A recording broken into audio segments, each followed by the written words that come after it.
Okay, let's move on and let's talk about IDBI Bank. Now that they are out of the PCA framework, what kind of opportunities does it really throw from them, and what does it really mean in terms of key milestones? Joining me right now on the show, Rakesh Sharma, the MD and CEO at IDBI Bank on the show. Mr. Sharma, great to have you on the show. Morning, firstly. Now that you are out of the PCA framework, help us understand what kind of opportunities does it really open for you as a bank? Thank you. Thank you very much and good morning to all. So first of all, on PCA, I am quite optimistic on this, the type of business it will unlock for us. So far, there were quite, many restrictions were there. Now business will be as usual in one simple sentence. So basically, like earlier in corporate business, there were restrictions, and there on other activities also restrictions were there. Now we can do business as per the policies approved by the board. And of course, earlier in the previous years, when we were also doing little bit development banking business also, we were quite aggressive on infrastructure, power companies. Now we'll be careful that, those companies, we will not, we'll be taking only selective business. So focus will continue to be on retail, but it will help us in improving our revenue. Because the revenue over the period of time, it was declining, which was, despite better performance, despite increase in operating profit, our efficiency ratios were not improving to that extent. Now it will help us in improving the efficiency ratios and doing the business as usual. Okay, so are you saying that going forward, the tilt would be more towards growing your retail loan book as opposed to corporate? Yeah, of course, already during the last almost 3.5 years, when we were under PCA, the focus was on growing retail business because there were no restrictions. Retail, when I say MSME, agriculture, and pure structured retail like loan against properties, home loans. So that focus now, the ratios which was around 4 years back, the corporate business was 70% and the retail was only 30%. Now the retail has become 60%. So the same focus will continue. So, but so far during the last 4 years, we did not grow in corporate business at all. But despite the fact that, there were high NPAs in corporate advances, doesn't mean that, we do not have the expertise. Because IDBI Bank, because of its past experience, we have expertise in doing corporate business. Yes, due to certain, overexposure in certain type of industries, the bank had to suffer. So that expertise will be used. So, more or less in the same level, like, we propose to grow around 8 to 10% in mid corporate and large corporate. But focus of further, of course, will be mid corporate only. Similarly, in retail, we will be around growing in around 10 to 12%. So the focus will be that our retail portfolio should always be above 5%, but in any case, 60% will be preferable. So both we will continue now.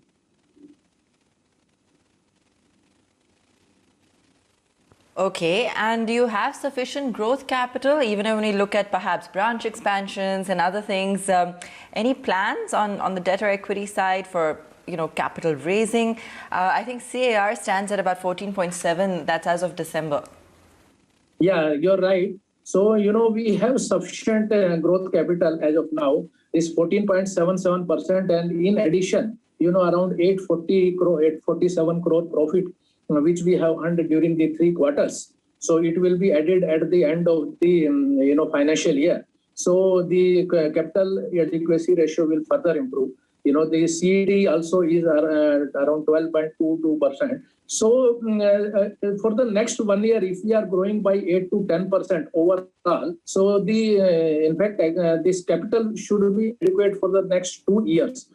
And because in addition, there will be internal generations also. But at the same time, whenever we need, once we are out of PCA, our further efficiency ratios start improving, the rating will also improve. So that we have option to raise the tier 1 capital, tier 2 capital also. And at the same time, last time, recently we had raised QIP funds through QIP around 1,435 crore.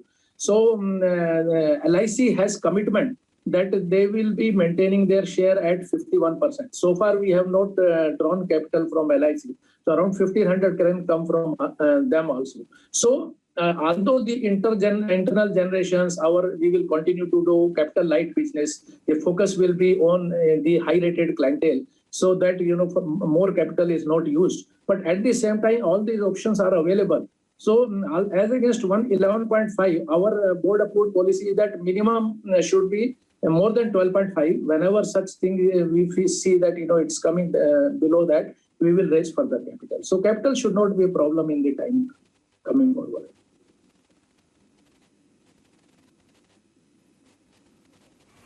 Reports are suggesting that LIC may consider an exit before the government's exit or along with. But does that pose any challenge, do you think, to sentiment, to concerns about it no longer being a government-backed bank? Do you see that from depositors at all? No, one thing I like to mention that already we have been classified as a private bank now since LIC has taken over 51% share. Now, as far as, dilution of stake by LIC or Government of India, the decision will be taken by the owners themselves, LIC and DIPAM, Government of India only. So I'll not like to comment on that. But yes, I can mention that basically, we have to focus on the performance. Now, if the capital adequacy, other efficiency ratios of the bank are quite healthy, and during last 1 year, we have been improving the performance. So in the coming years, when we start doing business as usual, and the revenue will start improving, already we have brought our slippage under control. The PCR, provision coverage ratio, is 97%. So all these factors will further contribute in improving the performance. So the public at large, our depositors, they will go by the performance of the bank. I can tell you that despite the fact we were under PCA for the last 3 years, and initially first 2 years were really tough, but we never saw any flight of deposits from our bank. Whatever deposits have come down, that we have done it intentionally as per our approved plan, because the bulk deposits were around 30%, which we have brought down to now below 15%. So almost bulk deposits we have reduced by 50,000 crore during this year, because these were high cost deposits. But CASA deposits, our retail term deposits, there has always been a steady growth. So we have not seen any flight of business. So in the future also, now the bank is in a strong position. So I don't think there will be any problem in that. Rather, the customers, we have excellent customer service. The customers will have a lot of faith and they have trust in our bank. So that I don't see any problem on that side.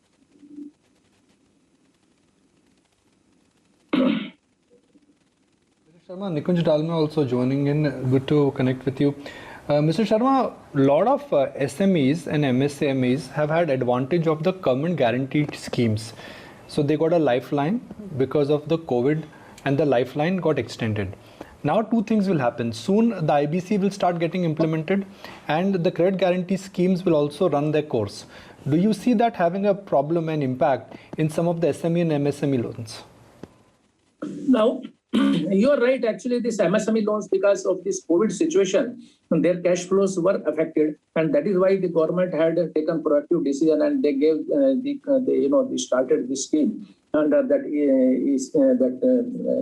special guarantee scheme. So we also disbursed loan about 1,000 crore, and we also had given moratorium, so that that deferred interest, so that we are being able to recover. And as MSME is also, now we are seeing improvement is there in cash flows. So I do not feel that there will be any problem in recovering those loans which are given under the that special guarantee scheme. So the efficiency ratios which I am seeing post-COVID, both in MSMEs and retail, it is more or less coming at the pre-COVID level.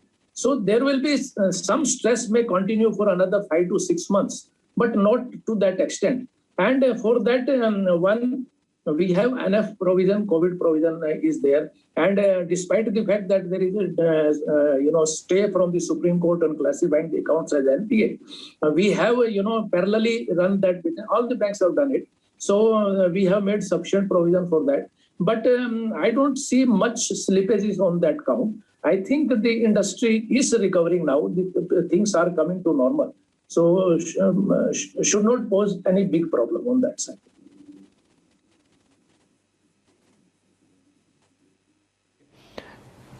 Now, the hallmark of IDBI Bank, earlier IDBI, when I started my career, it was IDBI, then it became IDBI Bank. So there's a bit of a nostalgia every time I say IDBI. Should I say IDBI? Should I say IDBI Bank? Has been that it was an institutional lending business. Would you be completely wary of giving big loans to corporates? Because that is where the problem came for IDBI Bank. Last time I distinctly remember when you came on this forum, you said that you want to grow your retail book. So now that you've come out of PCA, would you be consciously keeping that business slightly under check? No, like I was mentioning earlier, that yes, the IDBI started as DFI only. And after it was, there was a merger between IDBI Bank and that IDBI DFI in 2005. So that time also, as per that IDBI Repeal Act, if you remember, so there, the clause was there that, the IDBI Bank will continue to do the development banking business. So that is why, and that, since the major institution was having in culture and legacy that doing large corporate. So that, as I was mentioning, 70% of our business was in corporate.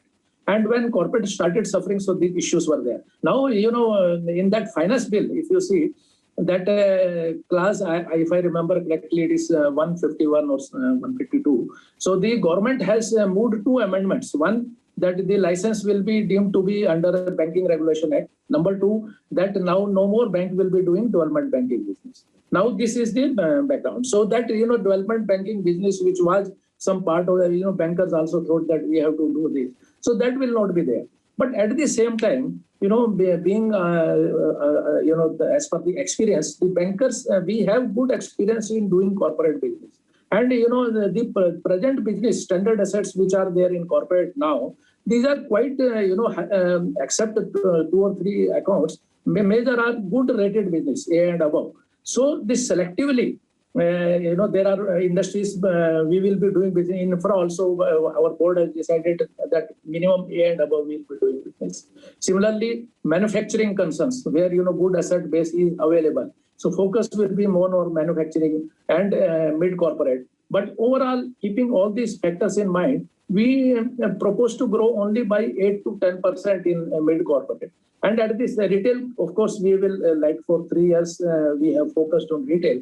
So that we will continue to do. So both will do, not that we will stop doing corporate business, because that is also quite lucrative business. And if we do it selectively, that can give us good returns and good, income on that part.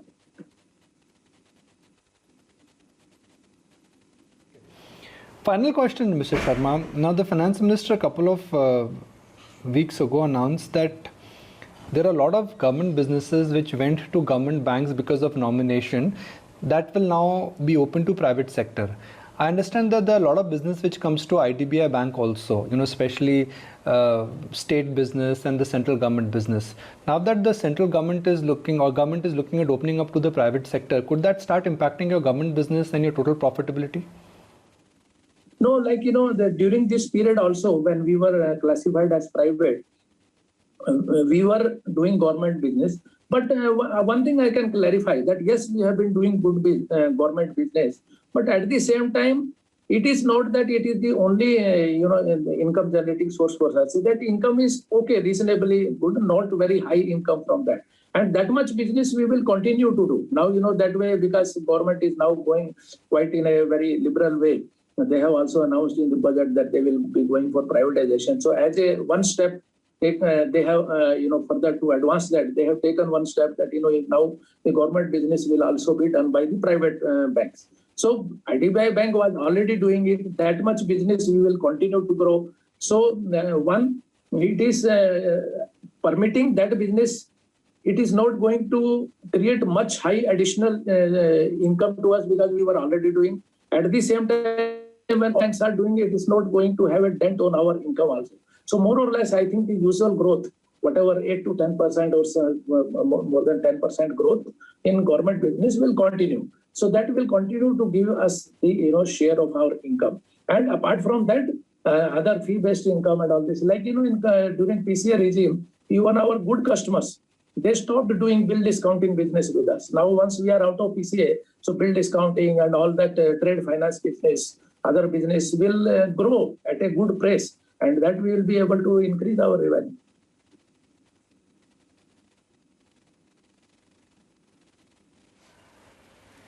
All right. Thanks so much for joining us this morning, Mr. Sharma. Good chatting with you as always, and thanks for sharing those detailed replies as well.